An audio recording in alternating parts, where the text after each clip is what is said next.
welcome and good afternoon. Thanks, Will. Thank you. Weird and Wonderful for the show probably isn't right because your show requires more thinking than that. I think anyway. Yes, it does. And may I point out as I do this interview that I have got a lot of carrot in my mouth. Yes. You caught me off guard there because when you were playing the music, I thought you were going into a bit of music. So you just had a mouthful of carrot. So I thought, it's fine. I've got plenty of time to eat a carrot. Maybe have a bit of informal chat off air, but instead I'm straight into it. Well, no, that's how I operate. I saw you eat the carrot and I thought, well, here's an opportunity. Or either that or I figured it might be what you're doing this year. I thought you might be doing the entire show with a carrot in your mouth. Well, that's a good idea, actually, for next year. This year, it's the Hovercraft Symphony in Gammon Sharp Major. Right. Yeah, you asked a question about it. I can't remember what you said, that makes me ask another question. Oh. Because I know nothing about music or hovercrafts. Can you just take me through the concept? Well, the content of the show has nothing to do with Hovercraft Symphony. Right. Or Gammon. Okay. No, like all my shows, the content is unrelated to the title. It would be absolutely ludicrous if there was any connection. No, it's got nothing to do with it. Yeah, good. No. It's just there's a talking about a lady who has to live with snakes. She's overrun with snakes. Right. And then there's also a bit about a bed and breakfast landlady being put through a Red Indian-based nightmare, like with totem poles coming down her chimney and stuff. You see what I mean? It's nothing to do with the hovercraft. I'm waiting for the gammon or the major. No. Oh, no. It doesn't feature at all. That's good, which is consistent, as you say, which is what I like. I like that. But the title sort of sums up the mood of the show. Right. Which is very much Gammon Sharp Major, hovercraft sort of symphony. It's conceptual. It's not literal. It's this is why I said it's a thinking man's show. Yes, it's a mood and a thinking woman. And the thinking person. Yes. You shouldn't be going, and this is what I like about your humour, Paul. You don't need to go in with these tired, literal concepts of the universe. These because it's so old. It's old hat, isn't it? And also, one doesn't want to talk about things that in any way relate to life. I mean, all the things in the show are completely quite surreal, most of them, and most of them absolutely irrelevant. There's not a single thing in the show that isn't just a pack of lies. Well, who goes to the Fringe to hear about the real world? Well, there must be people. Well, there probably are, but I think that'd be much nicer if everything followed your lead. Well, I think so, but there's probably other shows that are more literal. Bound to be. They're good shows, but it's not my thing. No. You probably have these people on. You'll change your tune. You'll be saying, it's good to have you. Good to have you in the studio.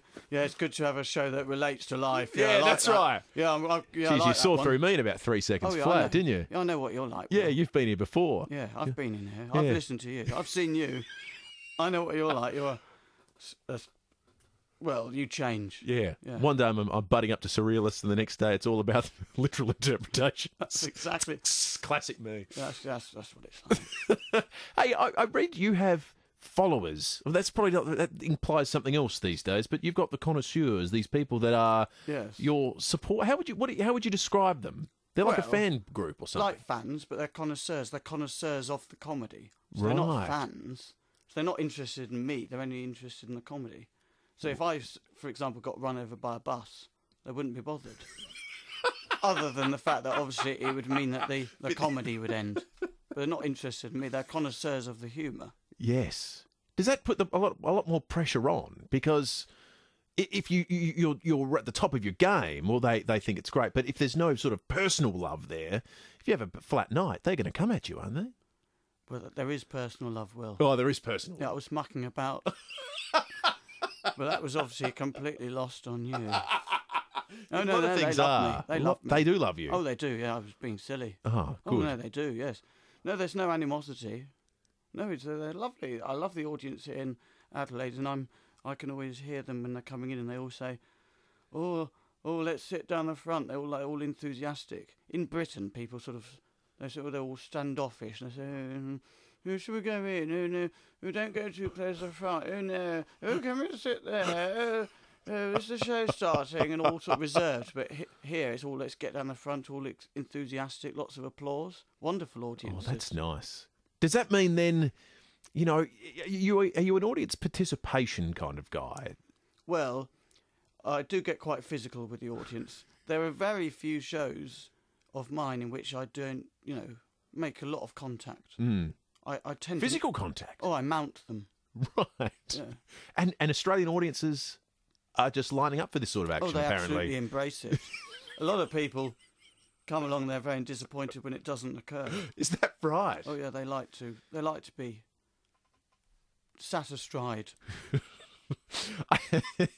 Does that mean this is fertile ground then for future connoisseurs? Well, what do you mean? Yeah. Do you mean I make them pregnant? Well, yes.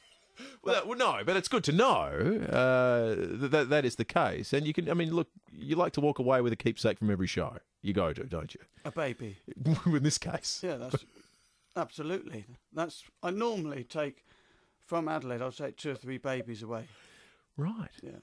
So hang on, are we getting to the nub of what goes on here? Is this what the fan base truly is? It's just like a large group of your offspring on the internet. Well, it is. Most of the audience members would be related to me.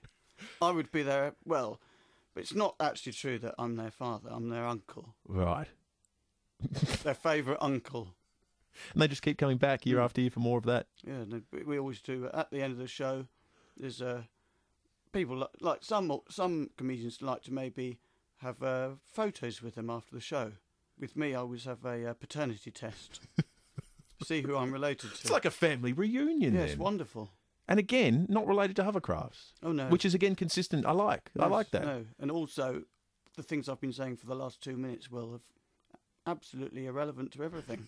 So not related to the show or to real life in any way. Is relevance tired? Yeah, Just generally. Yeah, it's not, and relevance and also coherence, not necessary. That's one of the reasons I like coming on this radio station. Totally, some of the most incoherent interviews. That's what I like. That's what I dream of. That's what I strive for. Perfection. Yeah, or imperfection. Yeah, I strive for complete inconsistency. Inconsistency is a vital quality in any artist. You're singing my tune, Will. I'm a connoisseur. Yeah. Unrelated, however, as it might well be. Yeah, you are. Yeah, you are one of the few I'm not related to. Well, I encourage all the others that you may or may not be related to get along and check you out and hear some things that are totally unrelated to Hovercraft Symphony or Majors, Sharps, or anything other that's... See, I know nothing about music. None of these words mean anything to me. Well, don't you play music on this radio? No, we just talk. Oh, well, what was that music then? That was just to put me off when I was eating a That carrot. was to throw you. It was all part of an elaborate ruse to get you eating a carrot. Oh.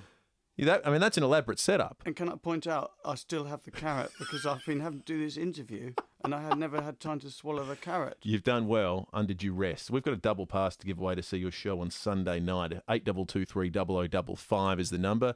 And I'm sure you'll have absolutely no idea what to expect. And that's just how Paul Foote likes it. Thanks for coming in, Paul. Thank you very much.